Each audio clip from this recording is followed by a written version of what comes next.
pastikan bahwasannya mereka itu benar-benar melaksanakan ibadah haji untuk satu orang. Jangan sampai satu orang itu kemudian mewakili 2 atau 3 orang. Jadi mereka terima biaya badal haji mungkin sekitar 3 juta dari 3 orang atau 5 orang, kita bilanglah 5 orang. Jadi mereka itu terima 5 orang kali 3 juta, mereka dapat 15 juta.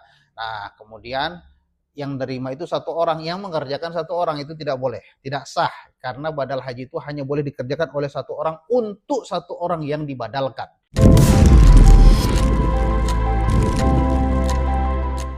Bismillahirrahmanirrahim. Assalamualaikum warahmatullahi wabarakatuh. Ustadz, gimana kalau misalnya tahun ini saya mau membadalkan orang tua saya? Apakah bisa untuk badal haji di tahun ini? Nah, ini banyak sekali ternyata pertanyaan-pertanyaan terkait dengan badal, di mana sekarang juga jamaah haji sudah berada di Mekah untuk melaksanakan dan menunggu puncak ibadah haji. Dan apakah kalau misalnya kita punya kemampuan untuk membadalkan orang-orang yang kita sayangi, apakah orang tua, apakah suami atau istri, atau keluarga-keluarga yang lainnya, yang mana badal ini tentunya bisa dilaksanakan oleh orang-orang yang sudah melaksanakan ibadah haji. Jadi dikerjakan oleh orang yang sudah lepas kewajiban hajinya. Dan apakah badal ini diperbolehkan? Tentunya diperbolehkan, karena pada saat Rasulullah SAW didatangi oleh seorang sahabat dan bertanya kepada Rasulullah, wahai Rasulullah, ibuku sudah tidak mampu untuk melaksanakan ibadah haji. Apakah aku boleh menggantikan hajinya? Kata Rasulullah SAW, menjawabnya dengan boleh. Nah, ini menunjukkan bahwasannya kondisi badal haji itu diperbolehkan untuk orang-orang yang sudah wafat, sudah meninggal, atau kategori orang yang mungkin sudah sangat tua dan sakit, yang tidak mampu lagi untuk melaksanakan ibadah haji. Tapi kalau masih ada kemampuan beliau sembuh, ya kita tidak merekomendasi untuk badal. Namun memang sudah tidak mungkin lagi dengan kondisi kesehatan dan fisiknya yang untuk melaksanakan haji. Nah, maka itu diperbolehkan untuk dibadal hajikan. Sekarang memang kondisinya badal haji itu akan lebih sulit dikarenakan orang-orang yang mengerjakan haji itu sangat dibatasi jumlahnya. Ya, tentunya kalau jamaah-jamaah haji reguler biasanya itu mereka juga belum pernah haji. Jadi mereka itu akan mengerjakan haji untuk kewajiban, menggugurkan kewajiban diri mereka sendiri. Nah, belum bisa untuk membadalkan haji ke orang lain. Kemudian bagaimana solusinya untuk memberikan badal haji, melaksanakan badal haji bagi orang-orang yang kita sayangi? Nah, ada beberapa memang petugas-petugas yang sudah petugas haji ya, petugas haji yang sudah pernah haji ya. Saya alhamdulillah sudah beberapa belakangan ini dihubungi oleh petugas-petugas haji yang mana mereka itu sudah berulang kali haji, dan mereka sudah dipastikan ya 99,99% itu akan masuk ke Arafah, karena mereka itu sebagai pembimbing dan petugas haji kloter. Nah, mereka punya nusuk hajinya, punya tasrih haji, punya izin haji yang insya Allah akan masuk ke Arafah kalau kondisi kesehatan mereka juga boleh ya. Alhamdulillah petugas-petugas ini juga kondisi kesehatan mereka itu sudah dicek sebelum mereka berangkat. Dan kalau misalnya ada orang-orang seperti ini, itu insya Allah dijamin ya, digaransi 99,99% itu bisa melaksanakan badal haji. Namun lagi-lagi orang seperti ini itu tidak banyak ya. Paling kalau misalnya dalam satu kloter itu 360 orang ya, atau 280 orang, itu cuma ada 1 atau 2 orang saja yang kosong, yang sudah bisa menunaikan badal haji. Nah, sedangkan yang lainnya itu hampir rata-rata itu masih haji pertama. Nah, jadi kalau misalnya ada petugas-petugas yang seperti ini, boleh untuk kita titipkan.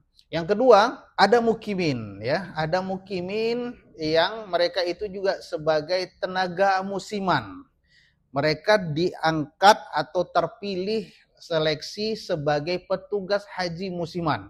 Nah, ini juga boleh untuk kita titipkan badal haji, karena mereka juga insya Allah akan masuk ke Arafah dan ke Muzdalifah untuk melaksanakan wajib dan rukun haji. Namun terkadang mereka harus menggunakan tidak menggunakan ihram, pakai rompi petugas. Apakah itu diperbolehkan melaksanakan haji di Arafah dengan menggunakan rompi petugas, tidak dengan menggunakan ihram? Diperbolehkan karena memang mereka itu mereka itu diharuskan sesuai dengan peraturan kerajaan dan petugas panitia haji untuk melayani jamaah haji. Jadi mereka itu tidak sedang berihram. Artinya tidak sedang pakai ihram, namun mereka berniat haji dan berniat ihram. Mereka akhirnya melanggar larangan ihram, namun mereka karena melanggar larangan ihram, mereka itu nanti akan membayar dam ketika mereka melanggar larangan ihram. Tapi insya Allah hajinya juga sah. Boleh masuk ke Arafah dengan kategori dan kondisi-kondisi tertentu tanpa mengenakan ihram, tapi wajib membayar dam. Nah, ini orang-orang yang dapat tenaga musiman seperti ini itu diperbolehkan juga untuk kita titipkan badal hajinya. Namun sekarang banyak sekali orang menawarkan haji dengan biaya yang murah, ya, ada yang 5 juta, ada yang 6 juta. Apakah ini aman untuk kita titipkan? Saya tidak bisa menyatakan atau memberikan statement ini aman atau tidak aman, tergantung orang yang melaksanakannya. Nah, memang kalau misalnya biayanya ada cuma 3 juta, kalau 3 juta ada juga loh yang menawarkan bisa melaksanakan ibadah haji, badal haji dengan biaya 3 juta. Sebentar, saya sampaikan dulu bahwasannya badal haji ini nggak ada biayanya, ya. Untuk melaksanakan badal haji itu kan biaya, tapi operasional untuk melaksanakan haji itu yang dibutuhkan biaya. Contohnya mereka itu butuh transport dari Mekah menuju ke Arafah. Nah, transport ini yang ada biayanya. Kemudian mereka butuh makan selama melaksanakan ibadah haji. Apakah itu 2 hari di Arafah, kemudian apakah mereka nanti mabit di Mina, itu ada biaya konsumsi. Yang itulah menjadi sebuah biaya.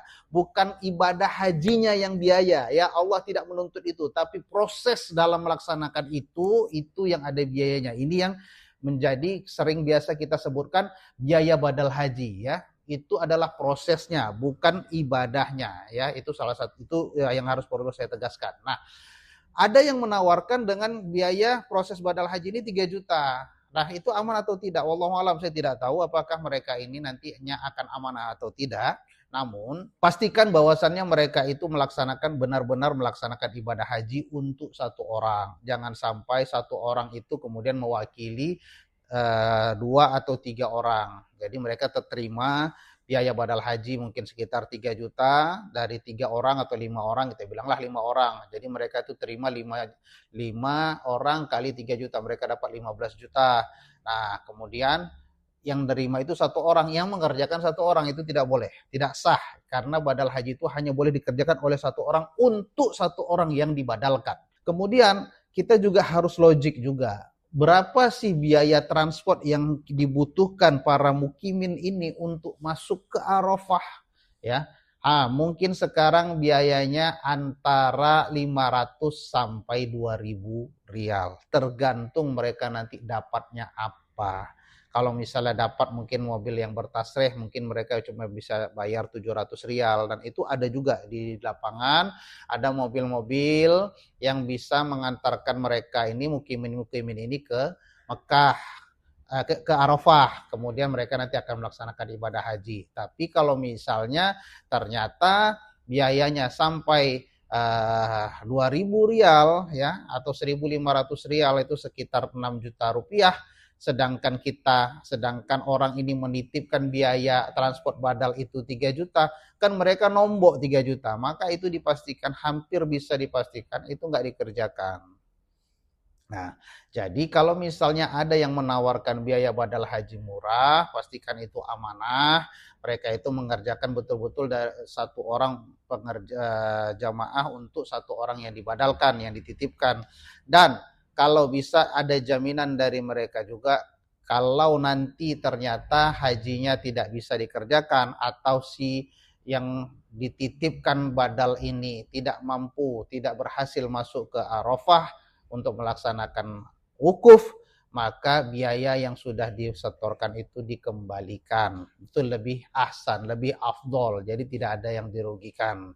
Nah, alhamdulillah kami sudah ada beberapa jamaah yang menitipkan badal haji kepada kami, khususnya ada beberapa petugas kemarin ya yang pada saat ini sudah berada di Mekah, itu kloter dari embarkasi Kuala Namu. Alhamdulillah ada petugas haji yang kosong, mereka sedang melaksanakan ibadah haji tapi tidak ada yang dibadalkan.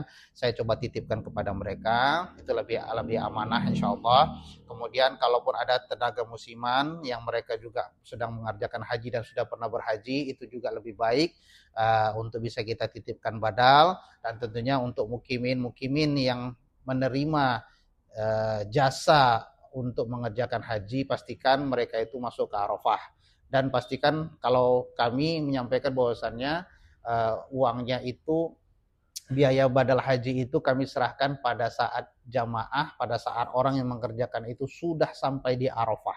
Kalau sampai di Arafah maka baru kita bayarkan. Kalau misalnya belum sampai ke Arafah, itu tidak jadi. Kalau tidak sampai ke Arafah berarti tidak jadi kita bayarkan. Dan sehingga orang yang menitipkan amanah kepada kita, kita kembalikan uangnya, dan jangan menjanjikan sesuatu yang belum pasti. Kalau misalnya belum sampai ke Arafah, oh ini pasti nggak hajinya, kita bilang pasti, nggak ada yang pasti.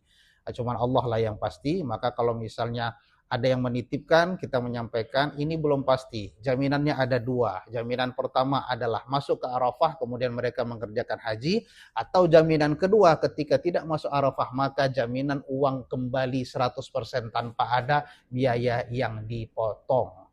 Nah, itu jaminan yang bisa kami coba sampaikan, lebih amanah ya. Kalaupun nanti misalnya mereka teman-teman mukimin ini, Ustadz minta bantu dulu untuk persiapan kami melaksanakan haji, untuk biaya makan dan segala macam, mungkin saya akan tetap transfer dulu ke mereka, tapi mereka insya Allah yang sudah kami kenal lama, dan mereka itu insya Allah dalam hal ini amanah. Kalau misalnya mereka tidak nanti akhirnya pada akhirnya tidak mampu masuk ke Arafah, mereka juga akan mengembalikan biaya-biaya yang tidak terpakai, atau biaya-biaya badal haji yang sudah dititipkan itu kembali 100%, dan kami akan mengembalikannya kepada jamaah yang sudah menitipkan badal. Itu lebih baik, dan makanya pilihlah orang-orang yang melaksanakan badal haji, itulah tepat amanah. Karena haji ini bukan ibadah main-main, bukan ibadah sembarangan, dan dia hanya satu waktu dalam waktu 1 tahun ya, pada tanggal 9, 10, 11, 12 saja Zulhijjah, di setiap bulan Zulhijjah setiap tahunnya, karena di waktu-waktu yang lain tidak ada. Maka kalau misalnya tidak sampai ke Arafah pada tahun itu, ya silahkan mengulang di tahun depan. Jangan mengiyakan sesuatu ya, menerima badal karena harga murah. Ini masalah ibadah, bukan perkara biaya untuk melaksanakan badal haji juga. Begitu juga orang melaksanakan haji, bukan perkara biaya. Ada yang haji reguler lebih murah, ada orang yang mampu dengan haji khusus biaya lebih mahal, tapi lebih pasti untuk berangkat dengan waktu yang sudah ditentukan. Ada biaya visa mujamalah, mereka berangkat dengan haji mujamalah, daftar sekarang berangkat tahun depan, tetapi dengan visa haji yang resmi, dan biayanya pastinya jauhnya lebih mahal daripada yang reguler. Mereka ya kalau mampu dan ternyata itu bisa betul-betul dipertanggungjawabkan di hadapan Allah Subhanahu wa taala, kenapa tidak? Ya, diperbolehkan. Tapi kalau misalnya kita kemudian ada orang yang menerima jasa badal haji, hanya menerima sebatas menerima biaya saja, kemudian tidak bertanggung jawab untuk melaksanakan ibadah hajinya, badal hajinya, maka itu lebih baik kita tinggalkan. Nah, kalau kamu mau badal haji itu untuk siapa dan kapan mau melaksanakan badal haji, khususnya bagi kamu yang kira-kira orang tuanya sudah wafat, segerakan untuk melaksanakan badal haji. Terima kasih. Assalamualaikum warahmatullahi wabarakatuh.